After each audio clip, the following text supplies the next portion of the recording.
আবার সেই বান্দা বান্দির দিকে দেখিয়েছেন যে আল্লাহর নবী বলেছেন যে আল্লাহ জানো সাত আসমানকে পাড়ি দিয়ে আসার পর এই সব থেকে নিচু আসমানে চলে আসেন।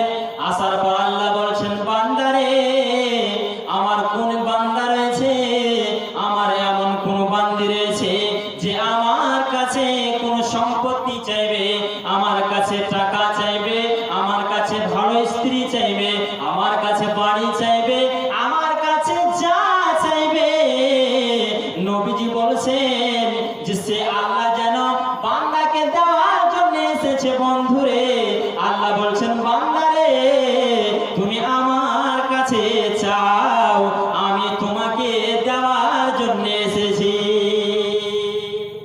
আল্লাহ দেওয়ার জন্য এসেছে। শুধু তাই নয়, আল্লাহ আরো বলছেন হে আমার বান্দা, হে আমার বান্দিরা, তোমরা এমন কি কেউ রয়েছো যারা আমার কাছে জান্নাত খানা চাইবে, আমার কাছে জাহান্নাম থেকে পরিত্রাণ চাইবে।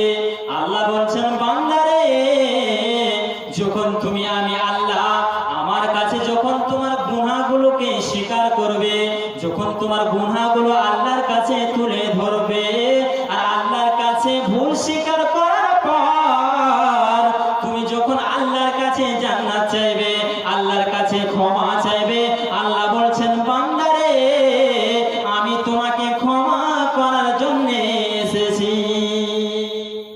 জি, তাহলে আল্লাহ সাত আসমানকে পাড়ি দিয়ে আপনাকে ডাকছেন বান্দা এসো। দুনিয়ার সবাই ঘুমিয়ে আছে, গভীর ঘুমে ঘুমাচ্ছে, কিন্তু বান্দা তুমি আসো, তুমি ভুল করেছো, তুমি আসো আমার কাছে ক্ষমা চাও, আমি তোমার জিন্দেগীর সমস্ত গুনাহকে ক্ষমা করে দেব।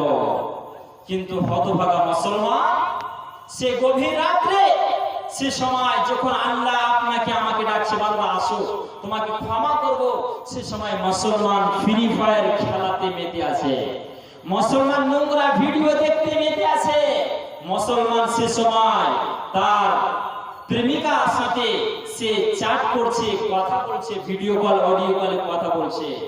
সে মুসলমান সে সময় গভীর ঘুমে ঘুমাচ্ছে, আল্লাহর কাছে ক্ষমা চাইতে পারছে না। জি, আজকে ক্ষমা চাইতে পেরেছি?